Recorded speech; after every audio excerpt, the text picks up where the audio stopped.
When people talk about growing older, they usually mention the obvious things. They talk about retirement. They talk about rising medical bills, aching joints, high blood pressure, or the medications that gradually fill the kitchen cabinet. Those conversations are common, and they are important. But there is another side of aging that very few people ever mention, even though it quietly changes everyday life for almost everyone between the ages of 65 and 75. It doesn't happen overnight. There isn't one morning when you wake up and suddenly realize everything is different. Instead, the changes arrive so gently that they're easy to overlook. One day you notice it takes a little longer to make a decision. Another day you decide to skip an outing because staying home feels easier. You find yourself thinking twice before carrying something that never used to feel heavy. None of these moments seem important on their own. Yet, little by little, they begin to reshape your daily life. This is why so many older adults become frustrated with themselves. They wonder, why am I not as energetic as I used to be? Why do simple tasks feel more demanding? Why does life seem to require so much more effort than before? Without realizing it, many people blame themselves for changes that are not personal failures at all. They are simply part of the natural journey of growing older. If you have ever felt this way, I want you to know something before we go any further. You are not lazy, you are not losing your value, and you are certainly not alone. Millions of people your age are experiencing the very same quiet changes, even if nobody talks about them openly. In today's video, we're going to explore 6 challenges that often appear between the ages of 65 and 75. Not to make you worry, but to help you understand what is really happening beneath the surface, because when you understand the reason behind these changes, something remarkable happens. Fear becomes understanding. Self-criticism becomes self-compassion. And instead of fighting against every change, you begin learning how to adapt with wisdom and confidence. So stay with me until the end. You may discover that what you've been blaming yourself for is simply another chapter of life. One that can still be filled with purpose, connection, and quiet moments of happiness when you know how to embrace it. The first challenge: when every day starts to look the same. For many adults between the ages of 65 and 75, life begins to settle into a comfortable rhythm. After decades of raising a family, building a career, and living under constant responsibility, having a predictable routine can feel like a well-earned reward. There is comfort in knowing what tomorrow will bring. You visit the same grocery store, prepare the same meals, watch the same evening programs, and follow the same schedule because it feels familiar and effortless. At first, there is absolutely nothing wrong with that. Familiarity gives us a sense of stability, especially after a lifetime of change. The problem begins when comfort slowly turns into repetition, and repetition gradually turns into limitation. Without realizing it, your world becomes smaller, not because anyone is restricting you, but because fewer things encourage you to step outside your usual habits.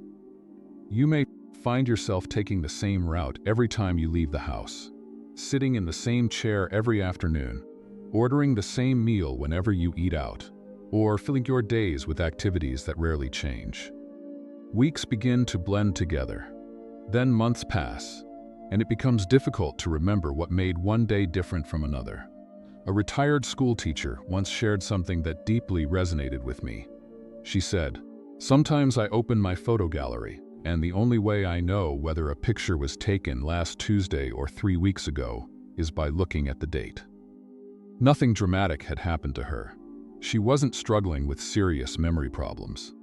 Her days had simply become so similar that her mind no longer had enough distinctive moments to separate one memory from the next.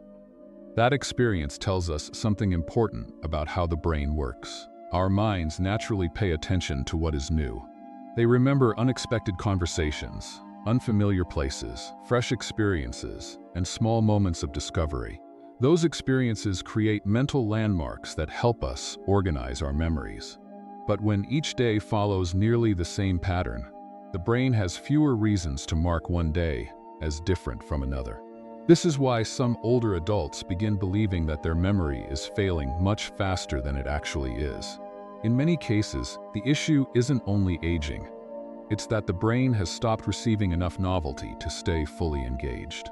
A life without small surprises can quietly become a life that feels increasingly blurred. The encouraging news is that you don't need to make dramatic changes to reverse this pattern. You don't have to book expensive vacations or completely reinvent your lifestyle. Sometimes the smallest changes have the greatest impact. Walk through a different neighborhood on your morning stroll. Pick up a novel by an author you've never read before. Visit a local museum, botanical garden, or park you've always meant to explore. Order something new from the menu instead of your usual favorite. Even taking a different seat in your favorite cafe can gently remind your brain that the world is still full of things worth noticing. The goal isn't excitement for the sake of excitement. The goal is to keep curiosity alive. Curiosity tells the brain that life is still unfolding, that there are still experiences waiting to be discovered, and that every stage of life can offer something new if we're willing to notice it. Perhaps that's the most important lesson of this first challenge. Growing older doesn't mean your world has to become smaller. Sometimes it grows smaller simply because we stop inviting anything new into it. And the truth is, the aging brain doesn't just need comfort. It also needs moments of gentle surprise. Because when nothing captures our attention anymore, the mind begins to grow old much faster than the body ever does. The second challenge: when your social world begins to shrink. You may think about calling an old friend, but then decide to do it another day. Someone invites you to lunch, yet staying home feels more comfortable. A neighbor suggests taking a walk together, but you tell yourself that you are too tired. None of these decisions seem serious in the moment. But when they are repeated often enough, they can quietly reshape your social life. After retirement, this change can become especially noticeable. For many years, work created regular contact without requiring much effort. You spoke with coworkers, greeted familiar faces, shared small complaints, and exchanged ordinary stories throughout the day. Once that structure disappears, connection is no longer built into your schedule. It must be created intentionally, and that can feel surprisingly difficult. Consider a man named Robert, who had spent most of his life working in a busy hardware store. He was accustomed to speaking with dozens of people every day. After retiring, he enjoyed the peace of being at home, but over time, peaceful mornings turned into long, silent afternoons. He still had friends, and his family cared about him. Yet weeks could pass without a meaningful conversation because he kept waiting until he felt more sociable. This is how a social world can shrink without anyone deliberately leaving it. The phone rings less because fewer calls are made. Invitations stop coming because they have been declined too many times. Eventually, staying home no longer feels like a choice.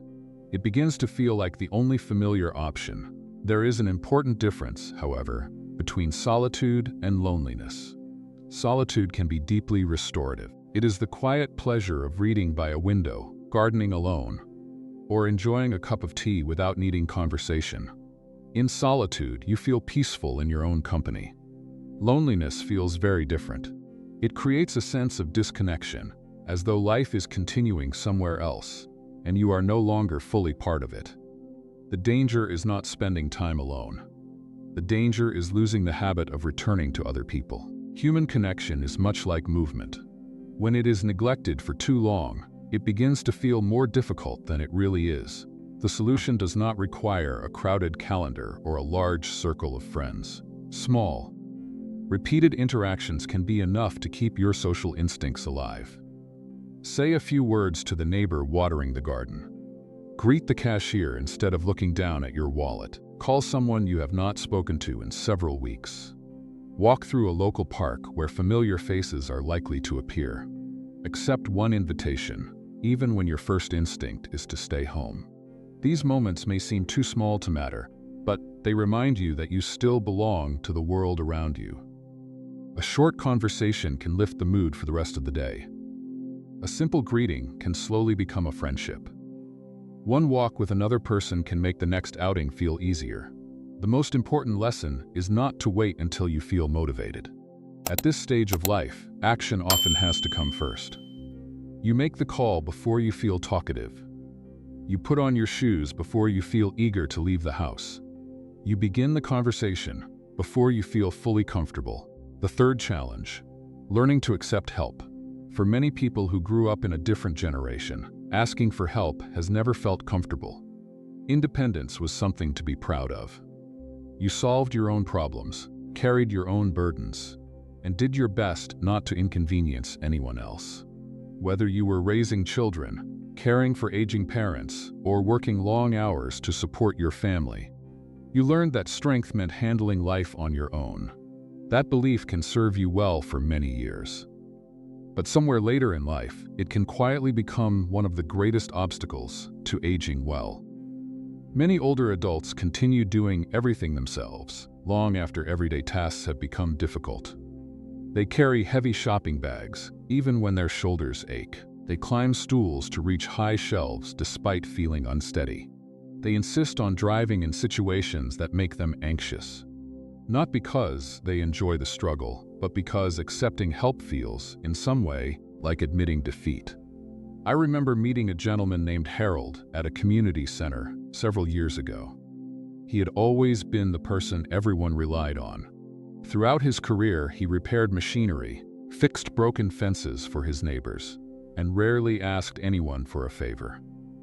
Even after turning 75, he refused to use the walking stick his daughter had bought him. Whenever someone offered to carry something for him, he smiled politely and replied, "I'm managing just fine." Then one rainy afternoon, while carrying a box from his garage to the house, he lost his balance on the wet driveway. The fall itself was not life-threatening, but the recovery was long and difficult. After weeks in rehabilitation, he admitted something that surprised everyone around him. The hardest part wasn't the injury. It was realizing that one small decision, repeated over and over again, had slowly led him to that moment. Looking back, he said he wished he had accepted the walking stick months earlier. He wished he had allowed neighbors to help with heavier chores. He wished he had stopped treating every offer of assistance as a challenge to his dignity. His story reminds us of an important truth. Waiting until life forces you to accept help is very different from choosing to accept it. While you still have options, there is a common misunderstanding that accepting support means becoming dependent. In reality, the opposite is often true. Small amounts of help received at the right time can protect the independence you value most. A handrail can prevent a fall. A ride to a doctor's appointment can reduce unnecessary stress. A family member helping with yard work can save your energy for activities that truly bring you joy. The goal is not to prove that you can still do everything you did 30 years ago. The goal is to continue living well for as many years as possible. It is also worth remembering that helping is one of the ways people express love. Your children, your neighbors, your friends, and even your grandchildren often want to contribute in some meaningful way. When every offer is turned away, they may begin to feel that there is no place for them in your life.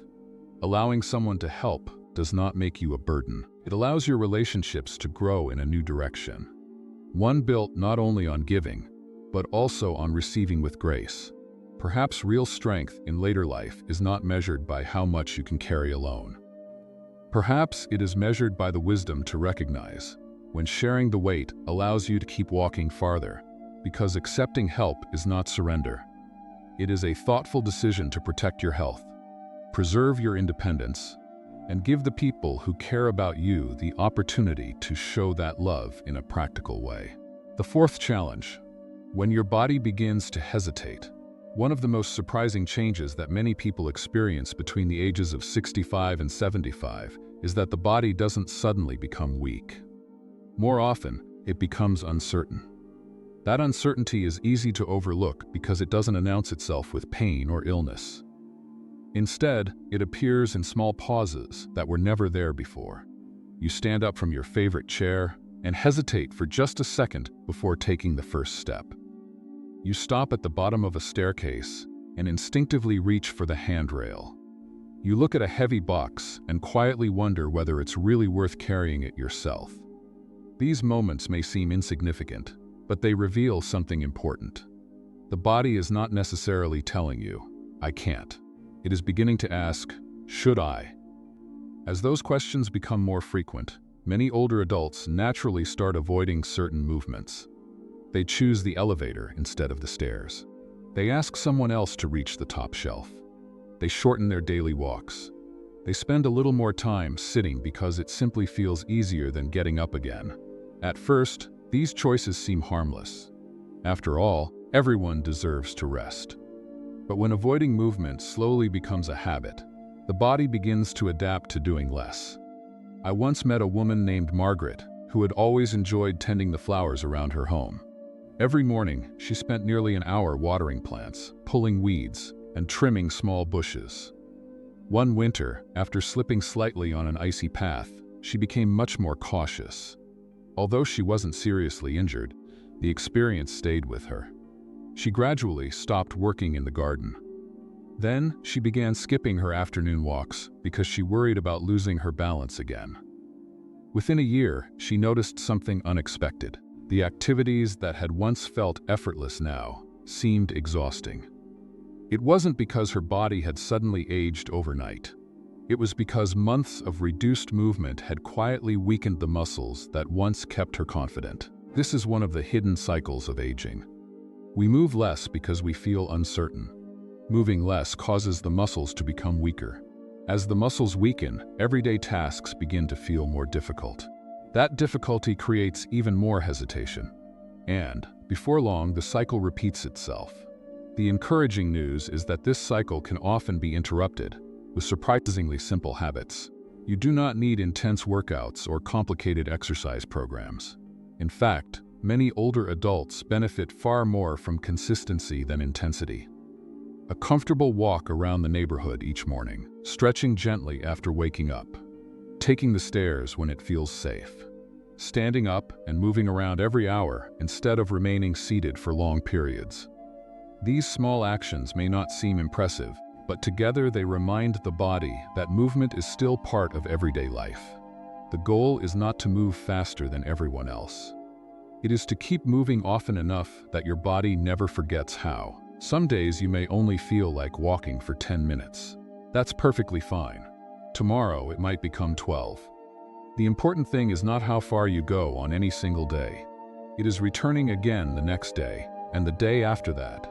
Our bodies are remarkably adaptable, even later in life. They respond to regular movement with better balance, stronger muscles, greater confidence, and often a brighter mood as well. Progress rarely comes from pushing yourself to exhaustion. More often, it comes from showing up consistently. Perhaps that is the greatest lesson of this challenge. Healthy aging is not built on extraordinary effort. It is built on ordinary habits repeated with patience. The fifth challenge: learning to live with loss that never completely leaves. By the time most people reach their 70s, they have collected something invisible that younger people rarely understand. It isn't money or experience, although those may come with age. It is a lifetime of goodbyes. Some losses are deeply personal. A husband or wife who once filled the house with conversation. A lifelong friend whose phone number still feels familiar even though it will never be answered again. A brother, a sister, or a parent whose voice can still be remembered with remarkable clarity. Other losses are quieter, yet they can be just as meaningful. The neighborhood where you raised your children may have changed beyond recognition. The family restaurant where birthdays were celebrated may no longer exist. Even the old grocery store where everyone knew your name may have closed its doors years ago. Piece by piece, parts of your past slowly disappear. People often assume that grief fades away with enough time. But many older adults know that this is not quite how the heart works. Grief rarely disappears. Instead, it changes its shape. In the beginning, loss may feel overwhelming, arriving in waves that make ordinary days seem impossible. Later, it becomes gentler. It no longer visits every hour, but it still appears when you least expect it. Perhaps you hear a song that instantly brings someone back into your thoughts. You prepare a favorite family recipe and suddenly remember the person who always asked for a second helping.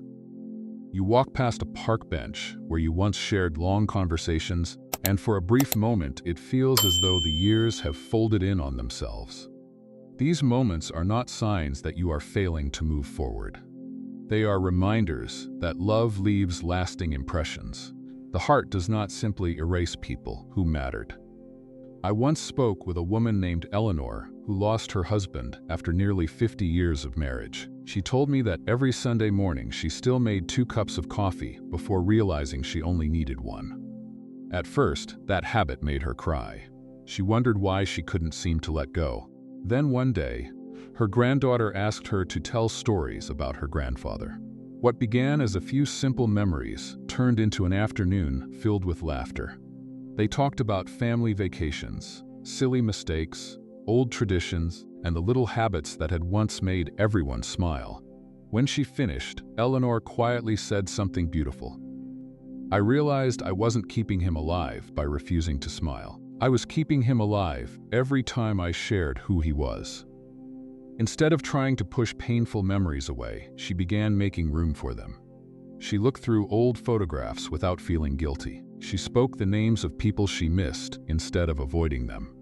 She allowed herself to feel both sadness and gratitude at the same time. Perhaps that is one of the quiet lessons that later life teaches us. Love and grief are not opposites. They often travel together. The answer is not to pretend that loss never happened, nor is it to spend every day trapped inside memories that cannot return. The healthiest path lies somewhere in between. We honor those we have lost, while continuing to build a life that they would be happy to see us living. So tell the stories, share the photographs, laugh about the moments that still make you smile. Let yourself miss the people who mattered, but don't let missing them become the reason you stop creating new memories of your own. Because remembering someone is not a sign that you are unable to move on. Sometimes, remembering is simply another way of continuing to love them. The 6th challenge, rediscovering who you are. After your roles begin to change for much of our lives, we rarely stop to ask who we are. The answer seems obvious because every day gives us a role to fulfill. We go to work, care for our families, solve problems, make decisions, and help the people who depend on us. Our schedules are full, our responsibilities are clear, and our sense of purpose often grows naturally from those commitments. Then, almost without noticing, life begins to change, retirement arrives, and the career that shaped so many years comes to an end. Children build families of their own and no longer need your guidance in the same way. The phone rings less often with requests for advice or help. The responsibilities that once filled every hour slowly begin to disappear. At first, the extra time may feel like a reward. There is finally an opportunity to rest after decades of hard work. But after the novelty fades, many older adults find themselves facing a question they never expected. Who am I now? It is a difficult question because it reaches beyond retirement. It touches identity itself. For years, your value may have seemed closely connected to what you contributed. You were the provider, the caregiver, the person others relied upon. When those roles become smaller, it is easy to mistake the change for a loss of purpose. But perhaps purpose was never meant to disappear. Perhaps it was simply waiting to be discovered in a different form. I remember meeting a retired accountant named Daniel. Throughout his career, every day had been carefully planned. Deadlines, meetings, reports, and responsibilities gave his life a clear direction. After retirement, he enjoyed the freedom for a few months, but eventually he admitted that every morning felt strangely empty. He wasn't exhausted anymore, yet he no longer felt useful. One afternoon, his granddaughter asked if he could teach her how to grow vegetables in the small backyard they shared. Daniel had never considered gardening to be anything special, but together they planted tomatoes, herbs, and a few flowers. What started as a simple weekend activity gradually became part of his daily routine. Before long, neighbors began stopping by to ask for gardening advice, and he found himself sharing vegetables with families on the street. Years later, he smiled as he told me, "I thought I had retired from being useful. I was wrong. I just hadn't discovered a new way to be useful. His story reminds us that purpose does not always arrive through grand achievements. More often, it grows quietly through ordinary moments that bring us joy, peace, and connection. For some people, that may be reading books they never had time to enjoy. Others may discover fulfillment through painting, woodworking, volunteering, caring for a garden, checking on a neighbor who lives alone, or simply taking better care of their own health than they ever did before. None of these activities need to impress anyone else. They only need to make your life feel meaningful. Perhaps that is one of the greatest lessons that later life has to offer. As we grow older, our worth is no longer measured by how busy we are, how much money we earn, or how many responsibilities we carry.